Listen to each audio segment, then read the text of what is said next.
अनुप्रयोग चल रहे थे आपके, जिसमें आपने 2 अनुप्रयोग पढ़ लिए। तीसरा है टॉरॉइड के अंदर, नहीं चौथा है, पहला एक अनंत लंबाई के धारावाही चालक तार, फिर दूसरा था धारावाही सिलेंडर, और तीसरा था परिनालिका, और ये है टॉरॉइड के अंदर चुंबकीय क्षेत्र।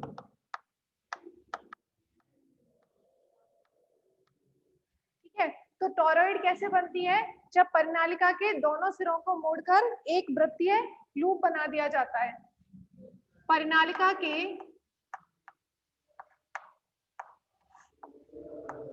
दोनों अंतिम सिरों को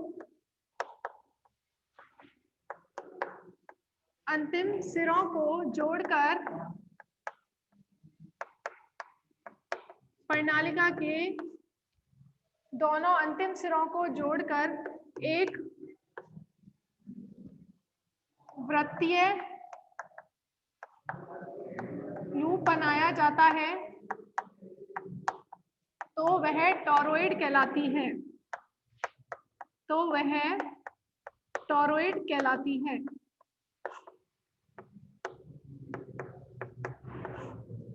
ठीक है, तो परिनालिका में क्या किया था आपने? विद्युत रुद्ध तारों को लपेटा था उस बेलनाकार उसमें, तो उसको क्या कर रहे हैं हम? ज्वाइंट करेंगे हम दोनों सिरों को। तो उसको ज्वाइंट करने पर कुछ ऐसी स्थिति बन जाएगी, दोनों सिरों को जोड़कर एक वृत्तीय लूप बना दिया जाता है, जिसमें क्या होता है, इस तरीके से तार लपेटे हुए थे। ये परिनालिका में ही थे ऑलरेडी।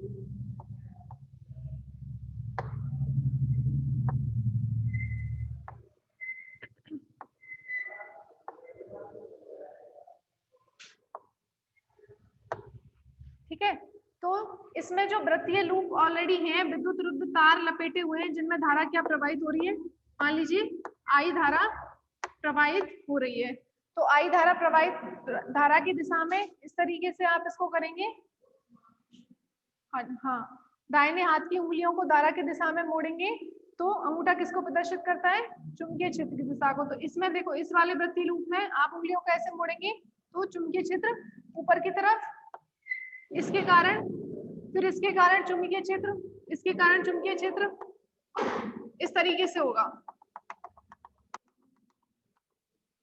ठीक है, तो ये होगा तुम्हारा चुंबकीय क्षेत्र बी वेक्टर, और इन वृत्तीय लूपों में धारा क्या प्रवाहित हो रही है? आई। ठीक है, इस प्रकार टॉरॉइड में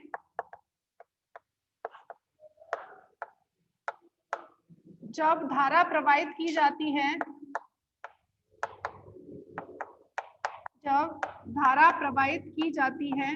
तो धारा प्रवाहित किसमें होगी? इन तारों में ही होगी जो इस पर लपेटे हुए हैं। धारा प्रवाहित की जाती है तो प्रत्येक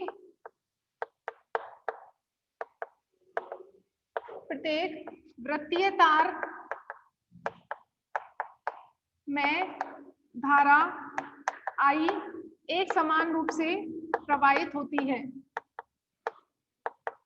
प्रत्येक वृत्तीय तार में धारा एक समान रूप से प्रवाहित होती है, जिसके कारण चुंबकीय क्षेत्र दाहिने हाथ के नियम से वृत्तीय वलयों के रूप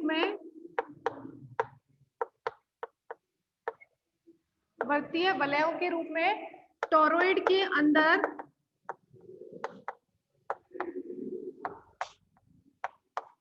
वृत्तीय तारों की अक्ष के लंबवत होता है। वृत्तीय तारों की अक्ष के लंबवत होता है।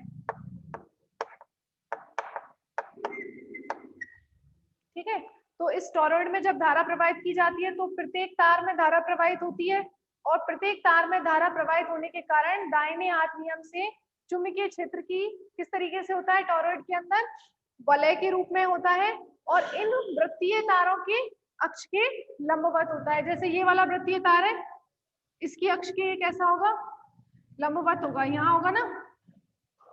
तो प्रत्येक वृत्तीय तार की अक्ष के लंबवत होता है। ठीक है, अब तो एम्पियर के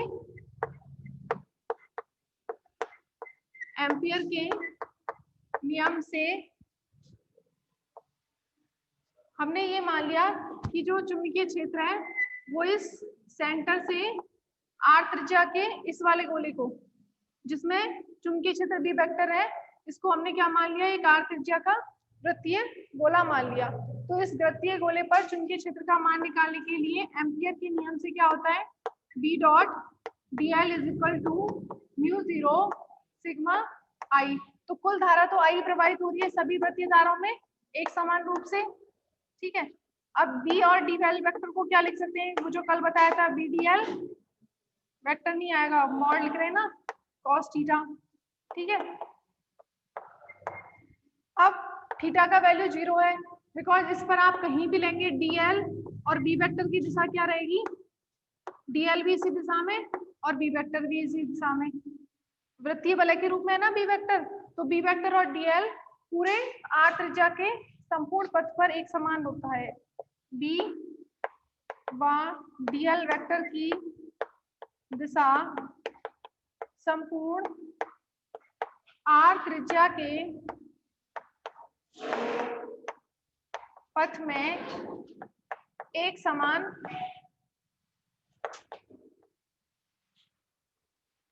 dl व dl वेक्टर की दिशा संपूर्ण r त्रिज्या के पथ में एक समान होती है। इसलिए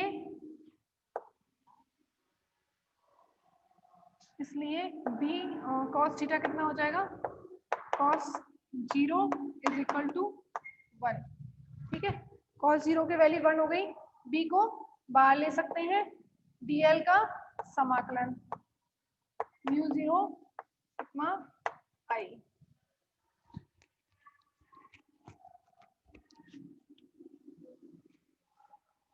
ठीक है,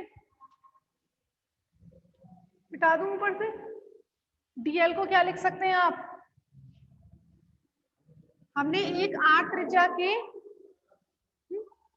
2 पाई r, क्योंकि हमने देखो r त्रिज्या का जो एक गोला लिया है जिसमें चुंबकीय क्षेत्र और dl, मान लीजिए ये dl है। ठीक है, तो dl आप किसकी दिशा में, चुंबकीय क्षेत्र भी इस दिशा में, पूरे r त्रिज्या के पथ में। तो cos थीटा का वैल्यू मैंने क्या ले लिया, 0।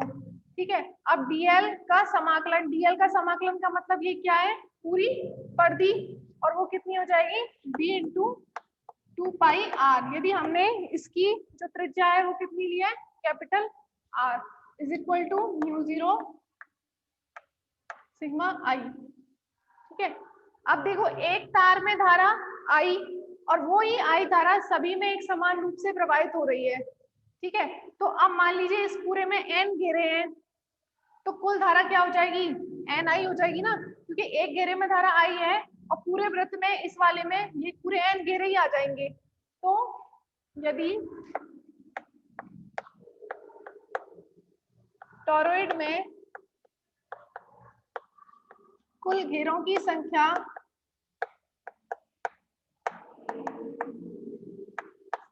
कैपिटल N है तथा प्रत्येक घेरे में धारा I प्रवाहित होती है,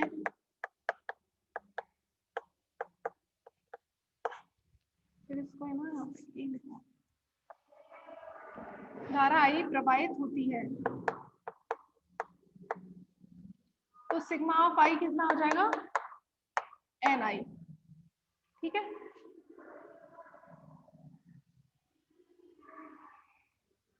तो यहाँ से अब निकाल लो चुंबकीय क्षेत्र का मान कितना आ जाएगा, म्यू 0 कैपिटल NI बाई, तो मैंने कैपिटल N माननी है तो कैपिटल N आ जाएगा, स्मॉल n मानेंगे तो स्मॉल n आ जाएगा। घेरों की संख्या मैंने n मान ली, ये n घेरे हैं और एक घेरे में धारा I है, तो कुल धारा कितनी हो गई, NI हो गई ना। वो जो कल लिया था ना आपने, वो इसलिए लिया था, उसका मैं रीजन बताऊंगी क्यों लिया था। वो प्रति एकांक लंबाई में घेरों की संख्या ली थी, स्मॉल एन, n/l।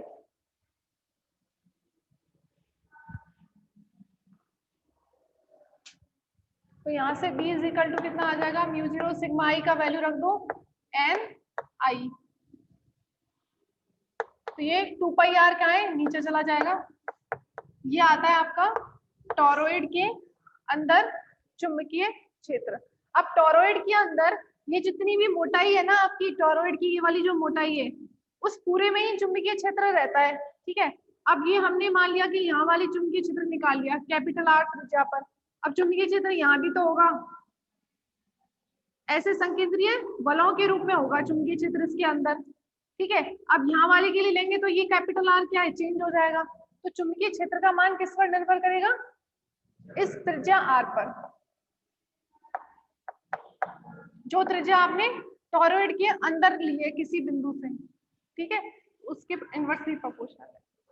अब जो कल पूछा है ना उसके लिए b इज टू परिनालिका के लिए कितना आया था, चुंबकीय क्षेत्र अंदर μ0 स्मॉल ni था, जहां पर n क्या था, प्रति एकांक लंबाई में घेरों की संख्या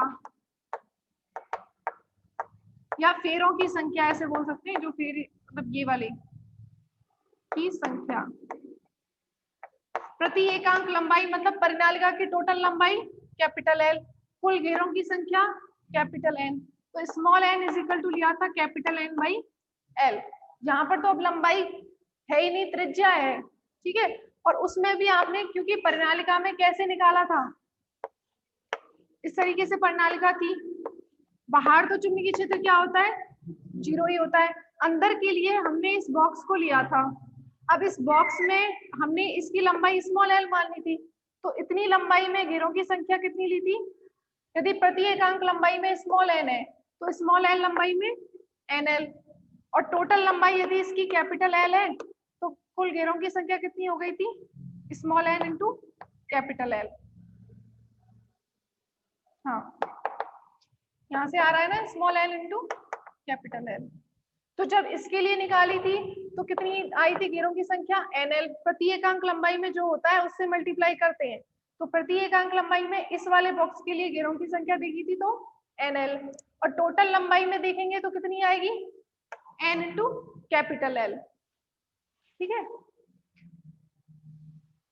थोड़ा सा अंतर है, याद रखने की बात है कि परिनालिका के लिए कितना आता है चुंबकीय क्षेत्र अंदर, μ0 n स्मॉल ni, और स्मॉल n कितना होता है, परिनालिका की कुल घेरों की संख्या बटे कुल लंबाई, ठीक है। इसको ऐसा लिख सकते हैं μ0 कैपिटल N की फॉर्म में यदि लिखना है तो इस तरीके से आएगा। अब अंतर समझो, यहाँ पर μ0 ni आ रहा है, यहाँ पर भी μ0 ni।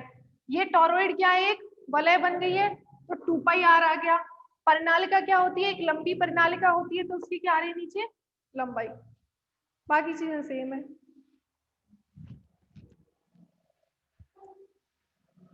ठीक है, तो ये इस तरीके से आपके एम्पियर के नियम के अनुप्रयोग जो थे, 4 अनुप्रयोग वो कंप्लीट हो गए। अब मुझे ये बताओ, मैंने जब तुम्हें एम्पियर का नियम बताया था तब उसके अवकलन और समाकलन रूप बताए थे क्या? अवकलन तो बताया था डेल क्रॉस बी, तो अवकलन से पहले ही आ गया होगा समाकलन को।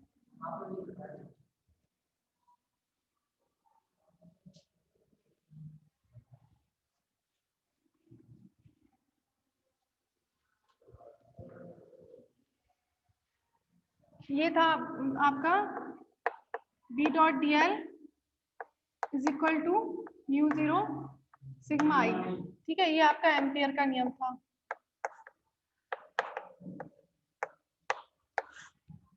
यदि प्रति एकांक क्षेत्रफल में प्रवाहित धारा, क्षेत्रफल हम मान लीजिए dA ले लेते हैं, प्रति एकांक क्षेत्रफल dA में प्रवाहित धारा कितनी है, di है, ठीक है। प्रति एकांक क्षेत्रफल में प्रवाहित धारा di है, तो धारा घनत्व को किससे रिप्रेजेंट करते हैं, ये बताया था क्या, नहीं बताया तो ठीक है। धारा करना तो J इज इक्वल टू कितना होगा, कुल धारा बटे क्षेत्रफल, ठीक है। तो ये कितना हो जाएगा, DI अपॉन DA। तो DI इज इक्वल टू कितना आएगा यहाँ से, J डॉट DA, ठीक है। तो कुल धारा समाकलन करके कैसे निकालेंगे, ये तो किसी अल्पांश की है धारा, अल्पांश क्षेत्रफल में प्रवाहित धारा है, तो कुल धारा कैसे निकालेंगे, दोनों पक्षों में समाकलन कर देंगे। I इज इक्वल टू कितना आ जाएगा, J dot DA। J dot D भी आएगा ना कि DA आएगा,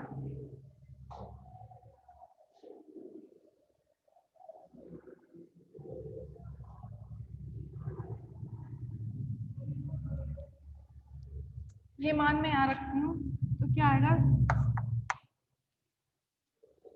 B dot DL is equal to mu 0 J dot DA, ठीक है।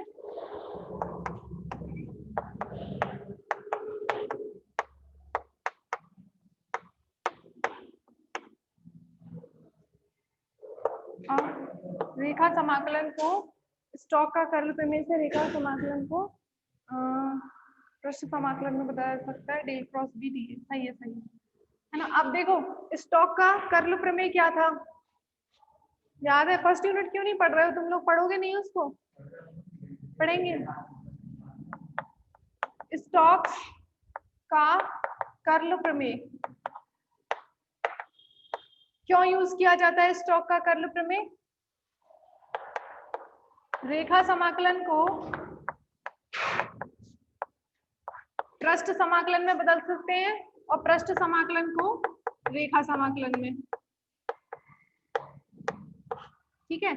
जैसे कोई भी सदिश का रेखा समाकलन दिया हुआ है, जैसे कोई भी सदिश ले लीजिए ए वेक्टर, उसका रेखा समाकलन है तो वो किसके इक्वल होता है, उस सदिश के कर्ल के पृष्ठ समाकलन के इक्वल होता है। किसी सदिश स्टोक का कर्ल प्रमेय के अनुसार रेखा समाकलन को पृष्ठ समाकलन में और पृष्ठ समाकलन को रेखा समाकलन में लिखा जा सकता है। इस प्रमेय के अनुसार किसी सदिश का ए वेक्टर का रेखा समाकलन उस सदिश के कर्ल के पृष्ठ समाकलन के बराबर होता है। अब देखिए यहाँ पर सदिश क्या है आपका, बी वेक्टर, अब ये क्या है इसका रेखा समाकलन, और यहाँ पर DA आ रहा है, इसका मतलब क्षेत्रफल पृष्ठ का होगा, ये क्या है आपका पृष्ठ समाकलन, ठीक है। तो आपको इनको सॉल्व करने के लिए दोनों तरफ पृष्ठ होना चाहिए और दोनों तरफ रेखा समाकलन होना चाहिए। तो स्टोक के कर्ल प्रमेय से हम इसके रेखा समाकलन को किसमें प्रदर्शित लिख सकते हैं, पृष्ठ समाकलन में लिख सकते हैं। तो यहाँ पर A डॉट DL है तो क्या आता है, डेल क्रॉस A, और B डॉट DL है तो कितना आएगा, डेल क्रॉस B, ठीक है। तो यहाँ से ये वाला लिख के अतः यहाँ से आप B डॉट DL को क्या लिख सकते हैं, B डॉट DL कितना हो जाएगा, उसी सदिश के कर्ल के पृष्ठ समाकलन के बराबर होता है। तो यहाँ से इसको लिख दीजिए आप, del cross B D A, ठीक है। इसको मैंने पृष्ठ समाकलन में लिख दिया स्टोक के कर्ल प्रमेय से। अब ये किस हो जाएगा, म्यू 0 J डॉट DA, ठीक है, इनटू में ही है, इनटू में ही है ये, तो देखो यहाँ से लिया था ना, DI is equal to J into DA, और J इंटू DA का ही मैंने क्या किया है, समाकलन किया एक तरीके से। अब दोनों पक्षों में पृष्ठ समाकलन है, DA DA है, तुलना करने पर हम क्या लिख सकते हैं, del cross B is equal to mu 0 J, del cross B is equal to mu 0 J। तो देखो यहाँ पर B डॉट DL समाकलन है, I को भी आपने जब समाकलन फॉर्म में लिख दिया, यहाँ पर देखो B डॉट DL क्या है, म्यू 0 I, ठीक है, और B डॉट DL को आपने जो I है उसको किस में लिख दिया, समाकलन J डॉट डीए में। तो ये क्या हो गया एम्पियर के नियम का समाकलन रूप, और ये कौन सा हो गया एम्पियर के नियम का अवकलन रूप, क्योंकि डेल ऑपरेटर क्या है, एक अवकलज संकारक है। तो ये हो गया एम्पियर के नियम का समाकल रूप, और ये हो गया एम्पियर के नियम का अवकल रूप। नहीं, ये इससे रिलेटेड क्या न्यूमेरिकल होगा, ये तो यही पूछेगा एम्पियर का परपथीय नियम क्या है, उसमें वो जो आपको स्टेटमेंट लिखा दिया है ऑलरेडी वो लिखना है और ये इक्वेशन लिखनी है। साथ में पूछता है कि इसका अवकलन समाकलन रूप, तो बस ये डेरिवेशन करना। जिस पे आएगा न्यूमेरिकल वो मैं बता दूंगी, न्यूमेरिकल उस पे आ सकता है जो अभी एम्पियर के नियम के अनुप्रयोग कराए थे। ठीक है, ऐसे परिणालिका हम लोग कल करवाए थे ना, टोरॉइड से रिलेटेड आ सकता है। आवृत्ति किस चीज की,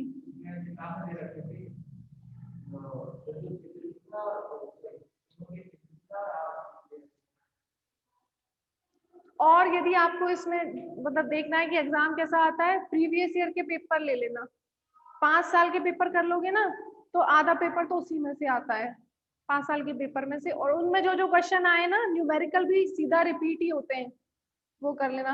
वैसे न्यूमेरिकल ज्यादा टफ नहीं पूछा जाता, इजी ही पूछा जाएगा जो फॉर्मूला बेस्ड होगा, ज्यादा घुमाएगा नहीं।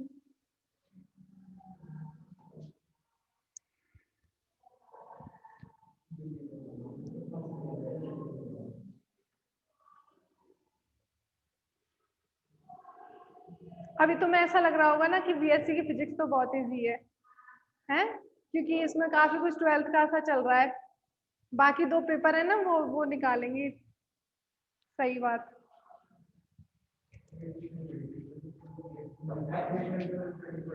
और फिर इसमें सिलेबस भी बहुत ज्यादा है ना, 3 केमिस्ट्री, 3 फिजिक्स, 3 मैथ, और शायद फर्स्ट ईयर में तो कुछ और भी होते हैं एग्जाम, वैसे कंप्यूटर, जीके, पता नहीं क्या क्या 4 पेपर वो भी होते हैं ना।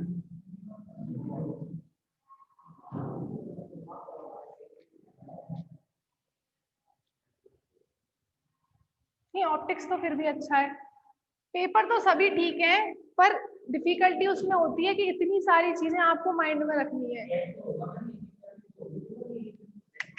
नहीं, गैप तो होता है, पर कई बार हो जाता है कि 2 फिजिक्स के पेपर लगातार है, ऐसा हो जाता है। हिंदी के पेपर जो होता है ना कंपलसरी वाला, उसमें 8 दिन का गैप है, ऐसे होते हैं पेपर।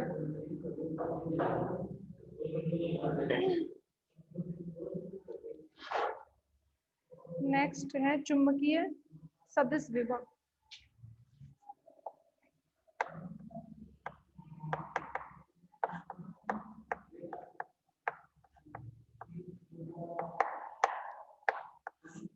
चुंबकीय सदिश विभव, इसको प्रदर्शित करते हैं ए वेक्टर से। ठीक है, चुंबकीय सदिश विभव को प्रदर्शित करते हैं ए वेक्टर से। चलो, ये तो आपने नहीं पढ़ा अभी तक कि चुंबकीय सदिश विभव क्या होता है, लेकिन आपने विद्युत क्षेत्र पूरा पढ़ लिया है। विद्युत क्षेत्र में विद्युत विभव क्या होता है, विद्युत विभव क्या होता है, अरे E इक्वल टू होता है ना माइनस ग्रेड फाई। विद्युत क्षेत्र और विद्युत विभव कैसे संबंधित होते हैं, ये होता है आपका विद्युत क्षेत्र और ये होता है आपका विद्युत विभव। अरे 12th में आपने इसको V से प्रदर्शित किया था विभव को, मैं इसको फाई से कर रही हूँ, इससे कोई फर्क नहीं पड़ रहा। E equal to minus delta V पढ़ा है आपने, ठीक है। तो ये क्या है आपका विभव, और विभव कैसी राशि है, अदिश राशि है, ठीक है। तो आप इसको क्या बोल सकते हैं, विद्युत अदिश विभव, विद्युत अदिश विभव बोल सकते हैं। इसको आप प्रदर्शित करते हैं पाई से। तो थोड़ा सा रिलेट करके चलते हैं, चुंबकीय के बाद में करेंगे। चुंबकीय क्षेत्र कैसे रिलेट होता है विद्युत विभव, सॉरी विद्युत क्षेत्र विद्युत विभव से कैसे रिलेट होता है, E is equal to minus grad phi, और विभव कैसी राशि है, अदिश राशि है, इसलिए इसको क्या बोल देते हैं, विद्युत अदिश विभव। तो ठीक है, तो ऐसा बोल सकते हैं जिस प्रकार विद्युत क्षेत्र में विद्युत अदिश विभव होता है विद्युत क्षेत्र से संबंधित, उसी प्रकार चुंबकीय क्षेत्र में चुंबकीय क्षेत्र से संबंधित होगा चुंबकीय सदिश विभव। ठीक है, अब ऐसे लिख लीजिए, विद्युत क्षेत्र का स्रोत क्या होता है? स्थिर आवेश,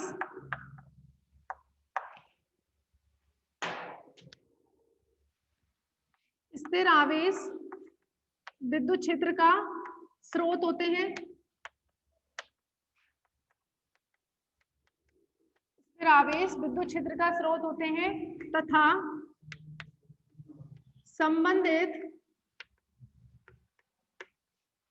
विद्युत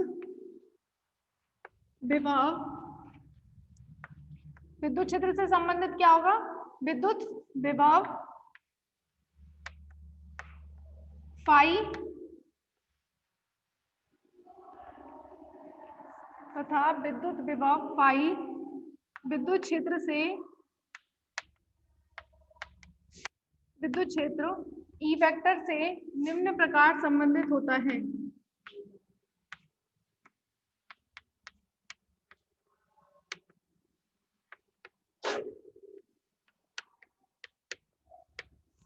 E is equal to minus grad phi.